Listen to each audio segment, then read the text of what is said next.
What is going on, everybody? Welcome back once again to another live Thursday night in the garage where we get together and talk about tuning, talk about performance, talk about cars in general. You guys know the drill. Most of you guys know the drill. About everybody's been here. We will probably see at least one new face. So, let's get to it. Happy Thursday, y'all. It has been a busy week. I see Funny Muffler, Chevy for Life, Schmedhead coming in here. Saying he's got the O2 extenders in. We'll report back if the permanent codes go away. I'll be interested to hear. Welcome, William. New guy here. Always glad to see the new guys.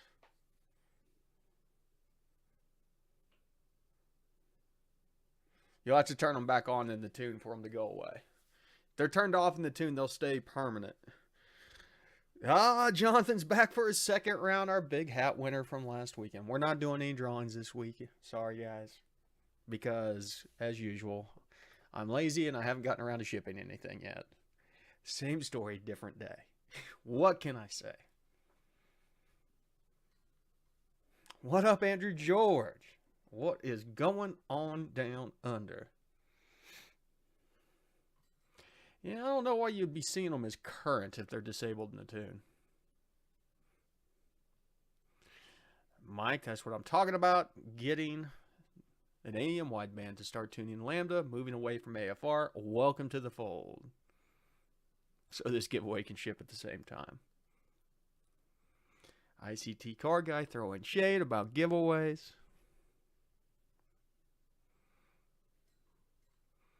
Put a 1x1 square of coarse steel wool between the sensor and the bottom of the extender. You did or you're going to? 1 foot by 1 foot. That seems to be too big. I'm just teasing. Just teasing, obviously.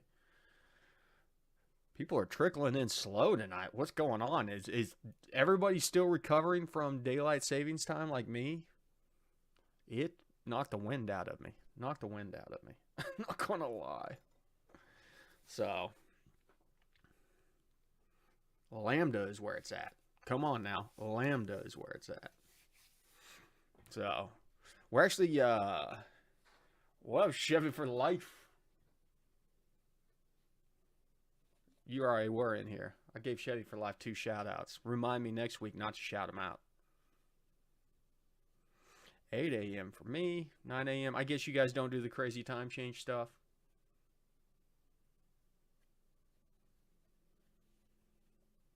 Oh, interesting. What up, Mr. Bull? How you been, brother? There you go. Got to have it for 85. Oh, we got another new person in here, Brandon. First live, I've been able to catch, watched all your Gen 3 stuff. Got my wideband in the mail. Fixed to go install. Tuned my 1500 with the Truck Norris cam. Let's do it. What up, Jonathan? We are going to have a guest. We're not going to have a live show next Thursday because the guy who bought the Super Auto is flying in next Thursday. Mr. Bull's going to Texas 2K tomorrow. You just going to watch or you going to drive? You going to race? Yeah, so the guy that bought the Super Auto is coming in next Thursday, so I'm not even going to try to get on the air because I don't think he gets in till later. I thought I'd be nice, pick him up at the airport, take him to his hotel so he doesn't have to get a rental car and all that fun jazz. But the week, I believe after that, which would be Thursday, the 31st, we're going to have a special guest. And I don't know, some of you might know her. She goes by 4-Door Rocket on Instagram. Felicia Butler. She's got the orange CTSV with the 427 in it.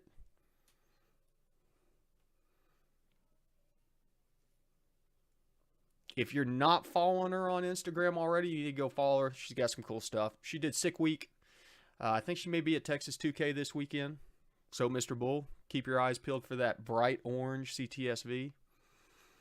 And she's got a pretty bad setup. Pretty sweet. She's from Oklahoma. And another Nitrous Express minion. So excited to have a special guest on. And we're going to try to get some more guests on. It's been a while since we've had some guests, so I'm reaching out to some people. Was a good A&B attempt to do SD tuning. That really shouldn't matter that much, Mike. I mean, as long as it's not extreme one way or the other. There you go. Schmidhead knows her from the CTSV forums. She's real cool. I like Felicia. Would you recommend for a 95 F350 OBD1 to get it to OBD2 or to where I could tune it? Or is there a way? Honestly, Jonathan, I would just go to a standalone platform like a Holley Terminator. Be done with it. It's not worth the headaches to do a conversion generally from an OBD1 to an OBD2. Save yourself the time, the money, the hassle. Do it right the first time. Is fueling done in VE and VVE? Well, it depends on your platform. They're technically the same thing, but the early Gen 3 stuff was VE. Then we switched over to VVE, which is just virtual VE, Gen 4, Gen 5s. So on the VE for the Gen 3, it's just going to be under your Airflow tab. On the VVE, it's going to be under whatever it is, Edit, VVE Editor up top in the menu. Art 15, I got plenty of videos on both topics out there. So, hey, Daniel, what is up? I think we're also going to have Matt from 1320 stop by on one of these Thursdays and talk to him. You guys probably recognize him as the guy that talks about rotaries all the time and has the handlebar mustache. Cool dude. I met him at Rocky Mountain Race Week last year and talked to him for a while. So, get him on the show whenever his schedule allows, but you know those guys are super busy. Super, super busy. So, always glad whenever we can get somebody to show up. Yep, we're doing Rocky Mountain Race Week this year. Sand in my boot. You're new. Welcome. Welcome, welcome. While I was under the car doing the extenders, I ran my finger around the header pipe to check my gasket and cut the crap out of my finger. Didn't even think that would happen. Charlie Marble, welcome back. Hey, you Jerry. Good to see you, brother. People are trickling in. As I said, I think everybody got thrown off this week by the time change. Oh, Ted K. ABT to you, brother. How you been? Let's see. What did I do this week? I've got a video I'll be putting out. In fact, it's on the MacBook right now, getting edited. That goes into EEPROM flashing. Listen, we're not going to go down, as I said, the rabbit hole of tuning on EEPROMs, though. But I did fire up, downloaded the stock bin app off of the Typhoon, went into it, looked at some of the data, and actually used some of the data to make some tweaks on the Megasquirt tune. Wideband before the cats. As far as wideband, as close to the collector as your best bet. Once I have the air and fuel dialed in, do I have to do any changes to the spark timing table? Do I need to do anything to the idle? Listen, air and fuel will generally cause the idle to dial in unless you have a lot of extreme mods on it. Spark timing table, you'll want to tweak that because you can pick up a little power generally. So, any advantage to use the latest version of HP tuners over the original serial interface version 2.2 for 98? No, none whatsoever, Chris. Other than maybe software. I don't know. The latest software is there. Have they done a stopgap on the software? You'll probably have to update your MPVI-1 with a firmware because they're trying to crack down on people, you know, stealing free credits on those things. But if you own a legitimate MPVI-1 and you're tuning a 98 LS1, none of the changes in the newest software is going to make a difference. You could be running software from 3 years ago and you're going to be perfectly fine. There's you know, they're not updating anything on the LS1 platform. All that is tried and true. And there's just, you know, they're focused on any time that new software and hardware comes out, it's to support new platforms. And it's a pain in the butt. I'm tuning a 19 Silverado right now, and you have to have the interface plugged in just to open the tune file, which is annoying. I don't understand why they do that. No, Kyle, you don't need to run a wideband on both banks because in most situations you don't have control over bank-to-bank fueling. So as long as, you know, there is a potential that you could have issues running a single wideband, but it's because it's going to be mechanical issues like, oh, you got an exhaust leak on your bank that the wideband's in, and so the other bank starts running really rich and it won't dial in. It won't tune in. If it won't tune in, it's usually a mechanical issue, and you can use some smart troubleshooting to determine whether it's the bank that the wideband's in or the other one. Took my 4-year-old daughter for a spin in the Camaro for the first time today. Is it safe to say a new future racer was born today? That's awesome, Mr. Bull.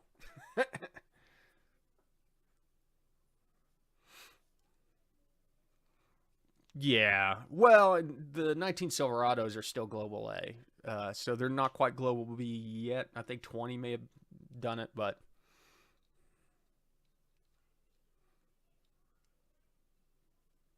I don't think you can tune to the 19 Silverado with an MPVI-1. I don't think it'll even work on it. Oh, sweet, Trailhead. Opened up the 19 to 21 Tundras, hoping that I can get this Harrop TVS 2650 dial in and go stage 2. That'll be fun, man. I'd be interested to actually look at some of the Toyota stuff, see what the support and what the tuning looks like on that platform. Never messed with a Toyota truck. That could be cool. That could be cool, man. Make sure you report back to us. Let us know how it goes. Yeah. Yeah. Exactly.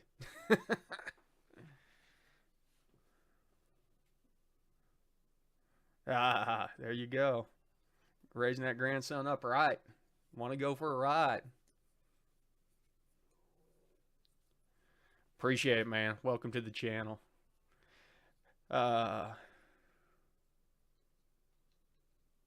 You heard of injectors failing and losing the tips on them? I have not heard of that. Had 4 fail, 3 on one side and 1 on the other, and they all lost the tips? That is a new one for me, Kyle. I'm not saying it couldn't happen, but no, I've not heard of it. Chevrolet, I just unplugged it because it was a... Well, and that's what it does, Chevy for Life, if it can't detect the ECM. And as I said, the MPVI-1 can't detect those ECMs. I don't even know if they support the communication protocol that is on that latest couple generation stuff. Motor locked up, broke a piston. Wow. That's the first time I've heard of that. That's crazy. I don't know if you guys aren't following me. I actually post on Instagram this week for the first time. I don't post on Instagram that often. You guys know that. But I did post pictures. I changed the headlights out on the Typhoon to something that you could actually see at night. And then the dash lights, which was a pain. But then I went down to change the fog lights out, which the fog lights don't work. New fog lights don't work. So it's a wiring issue, but nonetheless, the post to mount the fog lights to the air dam, the fiberglass air dam on the Typhoon, on the passenger side, apparently, since this thing sat for years, had some battery acid leak down on them and just completely destroy them because I put a wrench on 2 of them. They just boop, popped right off. So, well, Joseph. So, I gotta figure out how to mount the passenger side fog light. Then I have to dive into actually doing wiring, troubleshooting wiring. Man, 1 quart seems a little excessive for 2,200 miles. Nothing is exactly. Well, and whenever it happened, Andrew, I'm like, man, why do I keep on buying old cars?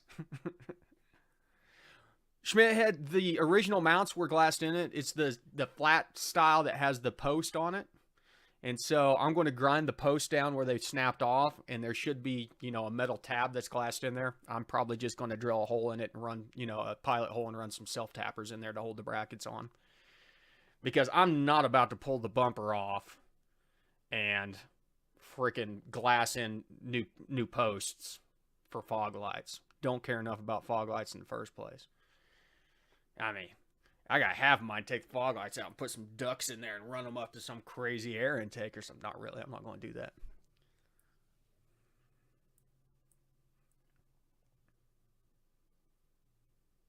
Yeah, well, this is true, Andrew. Yeah, exactly.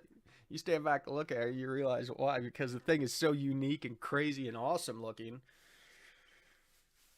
But at the same time, man, it's just like, I had to replace the battery tray because it was rotted out.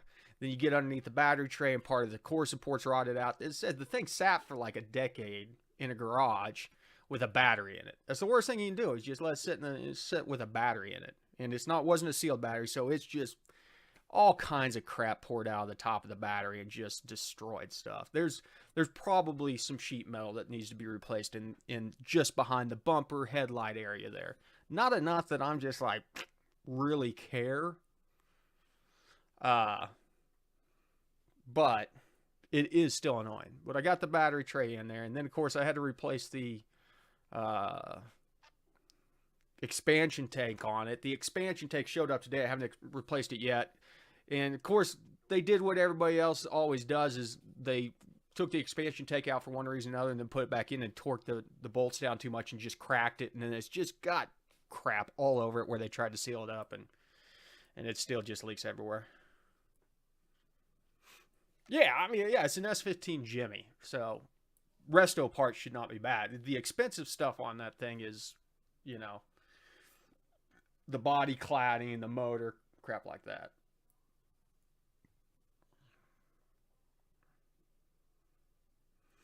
Just got all my turbo parts. Sweet, Kevin.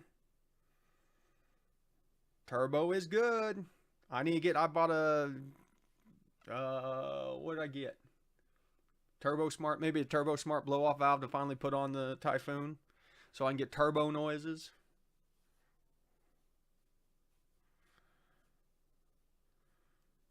Ugh, yeah, Chevy for life. I don't know how the credit transfer works if you had unlimited credits on the MPVI 1. May not be worth it. They may dock you on that. What up, DIY? Good to see you, man. Oh, Sydney, awesome. Thank you to you and your husband. Love to see a wife in here loving the channel also. As I said, we're going to have Felicia Butler, a.k.a. Four-Door Rocket from Instagram, on here in 2 weeks because she's just one of the baddest chicks in motorsports right now with that orange Cadillac CTS V. And it is Rocket RC. Hold on. Let me double check. Make sure that I get her tag right. I'll type it in because I want you guys to go follow her if you're not already.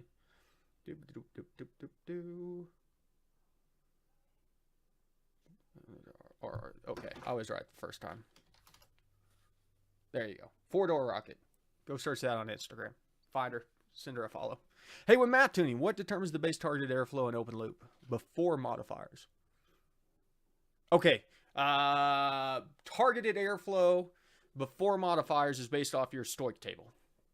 So, should be 14.7 unless you have a ethanol-based vehicle that has a sensor of some sorts, or maybe even a virtual one in there, and then you'll have a table that goes from 14.7 and all the way down to, whatever, 9.8. Ah, sweet! Bingo. 16s. Yep, that's what I work. 15s and 16s, man. Nothing like taking a big-ass motor and then putting all the parts around it. You can't work on anything. At least on the 15s, you could crawl inside those things halfway. Yeah, Schmidhead, I think she got featured on Engine Builder magazine this month because of that 427. So, sweet 427. Flex Seal. Frank, it's funny that you said that because I was trying to think of some way that I could actually take some kind of lacquer and pour on the inside of that tank and slosh it around and have it seal from the inside. But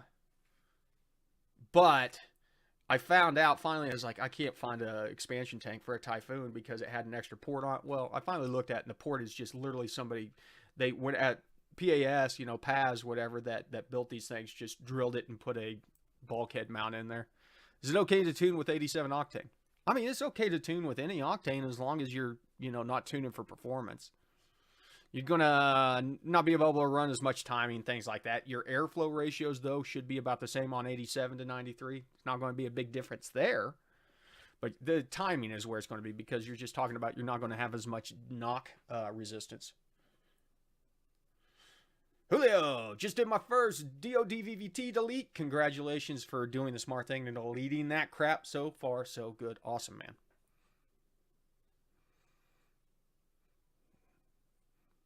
There you go. Seal my windshield washer reservoir with Flex Seal. It was a $15 part whenever I bought one for a S10. Where's the open loop Wii ratio? What's the Wii ratio? Mistype. What are you talking about? MDO.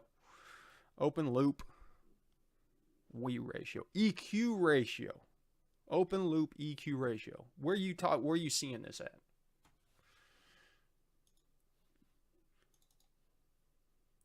Because this sounds like something that's probably something that you don't need to mess with. $60 to replace, yeah. Well, here's the problem. Let me tell you the real problem, Schmidhead, is I bought a Mishimoto one to put in there and just get rid of the plastic one. And it was just about a ½ inch too tall, so it would not fit. So now I've got one of those floating around. Actually, I need one for the Nova, so I'll end up putting it on the Nova. Engine. Let's go. Fuel open loop. EQ, open loop EQ ratio.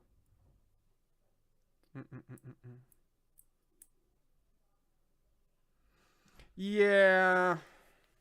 This is just your temperature based. So whenever you're in open loop, look at your operating temperatures, because whenever you're below 140, that plays in. It's your startup fueling essentially on this. And then once you get above 140, that's whenever it goes to just flat 1. And this is a multiplier on it. So actually it's probably a divider. So how does it say? This table used, blah, blah, blah. It divides AFR divided by the table number. So it'd be 14.7 divided by 1.46 at negative 40.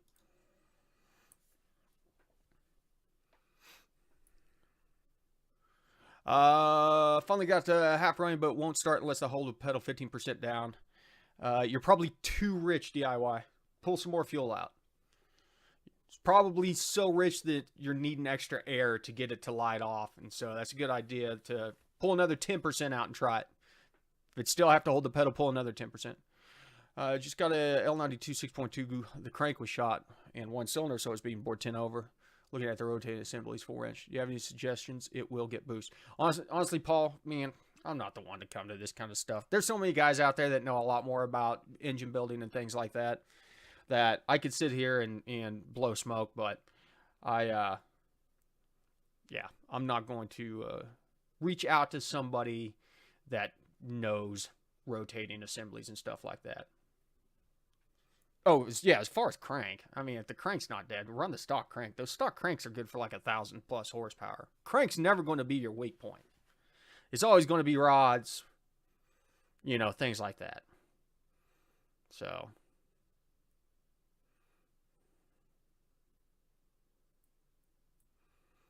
MDO, keep it as is. Keep that table as is. You don't have to touch that table. Because are you tuning with a wideband? It doesn't matter, because you take your targeted AFR and you compare it to your wideband. So it doesn't matter what any modifier does, as long as the modifier is reflected in the commanded. Yeah, Paul. I mean, as I said, it's just not my bag. It comes to times like that, man. I reach out to people that know more about it. I call Richard Holdner for cam advice. Like, I don't spec my own cams.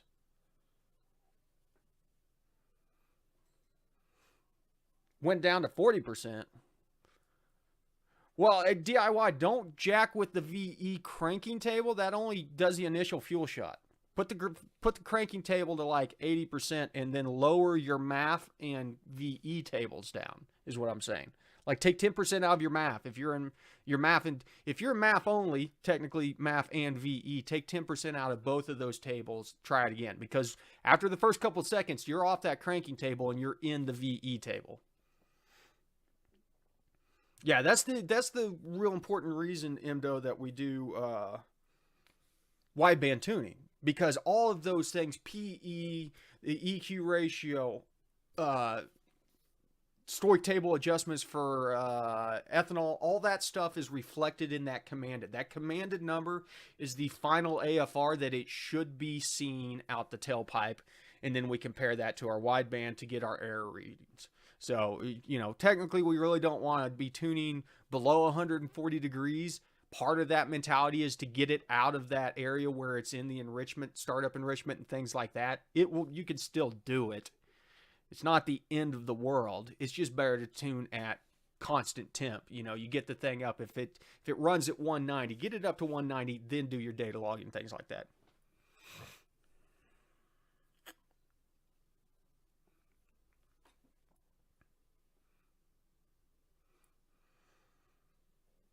Silver 99. Thank you, man. Thanks for showing up. A lot of new faces. That's what I like to see. New faces. Come back next Thursday. Keep joining the live show. As I said, we're going to have special guests coming up. And then we'll do drawings every once in a while. We did a drawing for one of the new hats last weekend. I still haven't got the hats posted on the website. Patrons will get get the initial week to buy out all the hats. And then I'll turn them loose to everybody else that's not a patron. I gotta show my love to the patrons first, though I love everybody. What up, De La Soul? Good to see you again, man. Good to see you again. Do you map tune, then speed density tune, then revert to the original map tune, or just leave it map tune? I plan on staying math. So, R15, map tune, then speed density, then go back and check the math or throw it into dynamic, see what it does. Here's the thing. There is no such thing as being math only, so you have to touch the speed density to do it correctly. Working on tuning my LQ4 2500 HD. How's it going? Having any luck? Hi, O Silver, away. Oh, well, there's WS6. I was wondering where you were at. Stefan, where you been? Coming in late. No problem, Jonathan. That's part of the process, man. The cool thing about this platform is that we get to do live. I get to talk to you guys live, answer questions live, which makes it easier. I try to get to comments every once in a while, but I get so many comments, and a lot of them, honestly, are just comments of people asking the same stuff over and over again. But I love doing the live stuff because, this also is recording this stuff down, and so it's easy for you guys. If you ask a question and get an answer on the live show, you can always go back and reference it if you want to look at.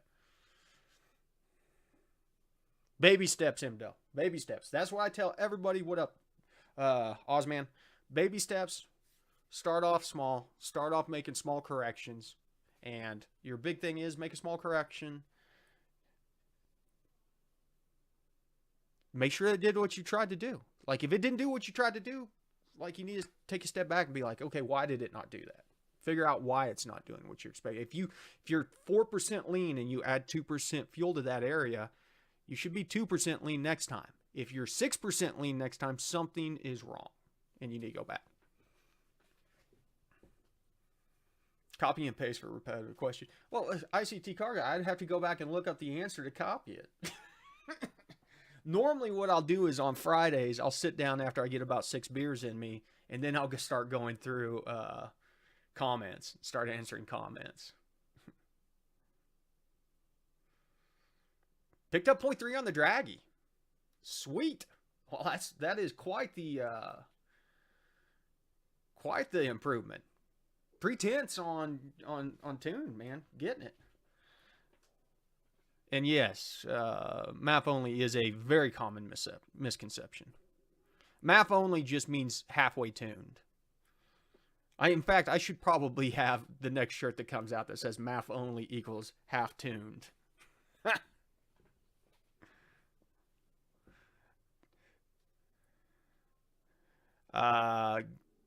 Look into your reduced power mode, because you're probably going into the one for the throttle body, and you just need to disable that one.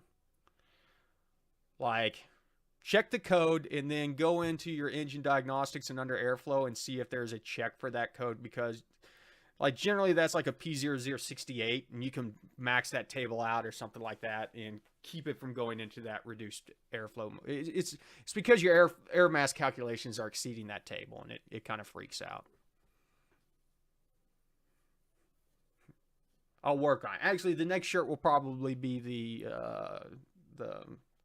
Typhoon shirt, but I'm waiting on the wheels to show up so I can get the thing ready so I can send it over to an artist and have the suite. I'm doing like rock album style, like, you know, what you see all the dudes at the drag strip wearing for their $500,000 cars and their toter homes and crap like that. So, but yes, I do like the idea of MAF only equals half tuned.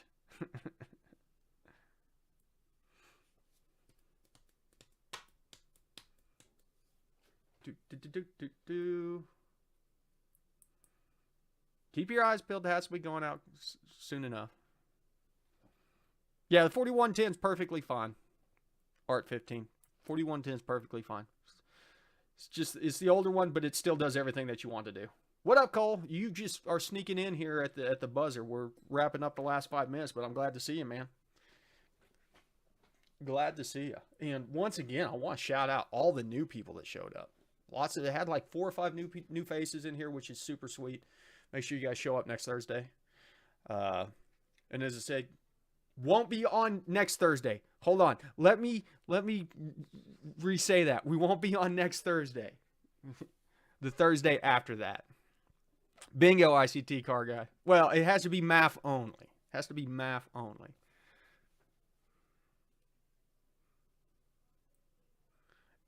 Socrates, C7 Corvette converted to an LT4 supercharger often gives me reduced power on the dash, but no codes pop up. Power is not reduced. Are you getting any Stabilitrack codes or anything like that? As I said, won't be on next Thursday. The following Thursday, we're going to have Felicia, a.k.a. 4-Door Rocket, on as a guest for that show to talk about her sweet CTS-V.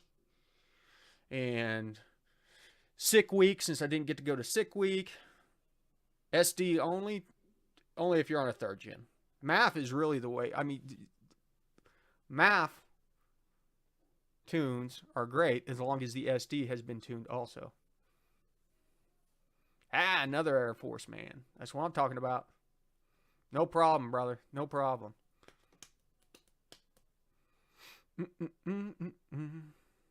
Well, there you go, Cole. You weren't subscribed. No wonder you didn't get a notification.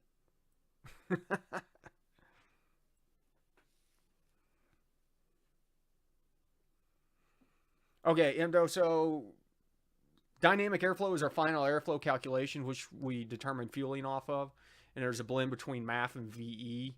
And that high speed mode is whenever the MAF is really doing the majority of the fueling at that point in time. Down low, the MAF can still be doing most of the fueling, but for transients, idle, stuff like that, VE is there, because MAF is really bad at transients, or if there's any kind of air reversion, things like that.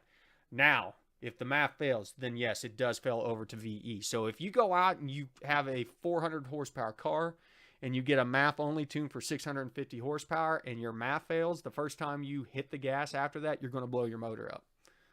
Just a heads up. Oh, man, you probably just tanked my numbers, Cole. I'm just messing with you. Does there exist a tuning flow process published by Goat Rope Garage? No, there is not. And I'll tell you why, ICT car guy. Every time I sit down to try and write one out, I confuse myself. But I will tell you the process. MAF, speed density. Double check in dynamic. MAF, speed density. Put it back into normal dynamic. And then check. Leave it in open loop. Check everything out. And see, if you're running lean down low around idle, stuff like that, you might want to go back to your speed density table, your VE table, and do some tweaking over there.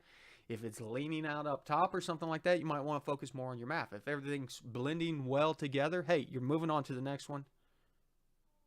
You can throw it back in closed loop at this point in time. Let your narrow bands do what they want to do. Start adjusting timing. Go over to timing. After timing, go back, put it in open loop again, and check your dynamic one more time. Because if you get a lot more timing in there, it can affect some of your fueling. Theoretically, it should not, because you're not really changing the amount of air that the engine's coming in, but it doesn't hurt to double check.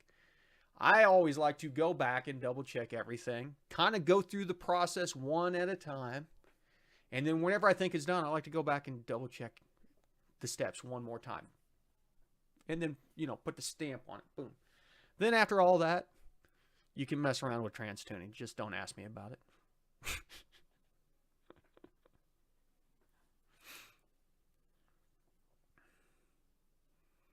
Bolt-on supercharger kits are tuned with a 1-bar map. They are not. Just because they do not come with a map sensor does not mean they don't expect you to buy a 2-bar map sensor. So, Schmidhead, you can't see dislikes anymore. So, he's probably still disliking it. You just can't see dislikes. You can only see likes. It's because too many people's feelings got hurt.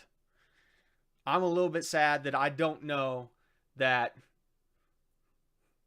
Calibrated Suckass is not taking a time out of his week to dislike all of my videos anymore. So, yeah. Gain 2 miles an hour, or 2 miles per gallon from the VVE tuning. I believe it. I believe it. Everything's tuned so rich, it's so bad.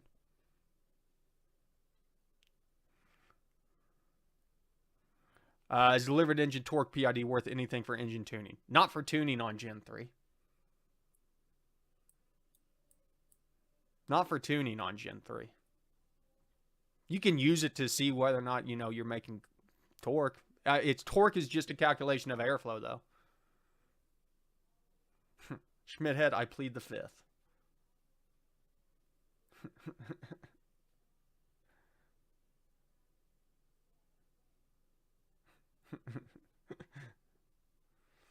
Alex, if you're fighting virtual torque on the Gen 5, all I will say is just make sure your airflow is correct first. Because if any of your airflow stuff is off, you will chase yourself in circles on tuning virtual torque. Socrates, that's basically what got him banned from my channel, is he posted something and then I kind of called him out on it, and his response was, go to my website and spend money on this stuff. And I was like, no, you're done. And then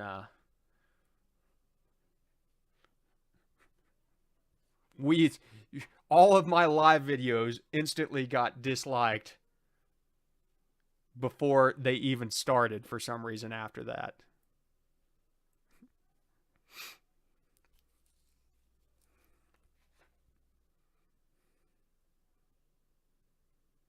Which drop airs flow? Both. DIY. Lower your VE and your MAF 10%. Tim Jackson, you're going to want both for better fuel economy. You just need to dial them in. The thing is, they're not dialed in. There you go, ICT car guy. Well, I mean, listen, whenever somebody basically gives away all of your super pointy-headed secrets for free, he has a reason to be bent out of shape. But I just don't believe in the absurd amount of money that people want to charge for books that tell you do this, but they don't tell you why to do it. That's my big thing. It's always been my big thing, is like, it's that teach a man to fish versus give a man to fish. Oh,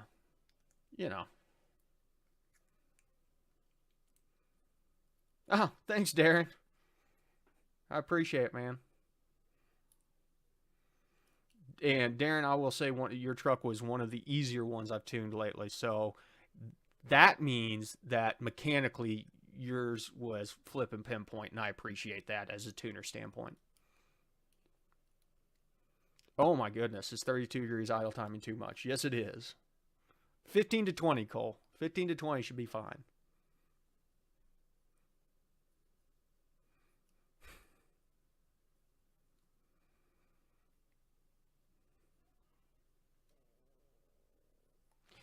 Tim, ETA on spots opening for custom tune purchases. It will not be this month. I promise you. I overbooked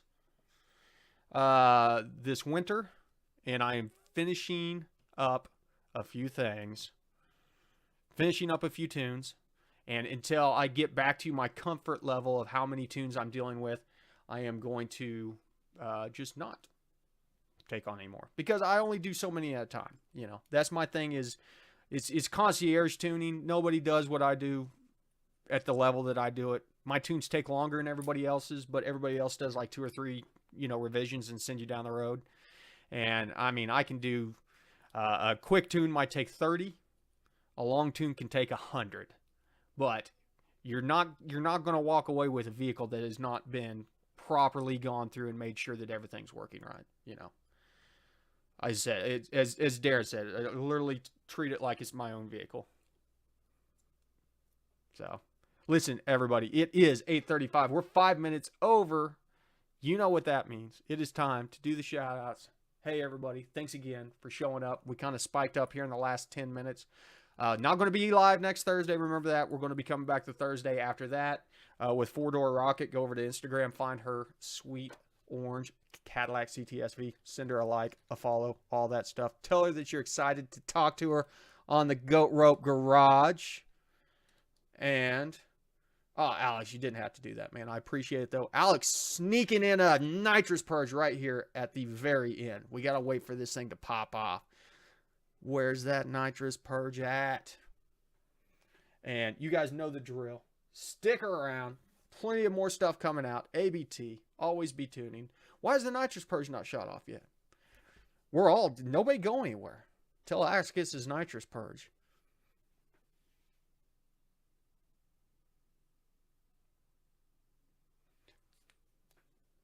Alex, I'm so sorry.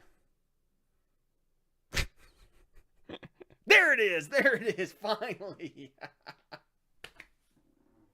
I don't know why it took so long. Have some nitrous. Awesome. Listen, everybody, I appreciate it as always. Keep your eyes peeled. We'll have a new video this weekend about EEPROM tuning. Some Craig Moat stuff going down. If you're old school, you know what I'm talking about. You know the drill. Thanks for stopping by the garage. Remember, ABT, always be tuning.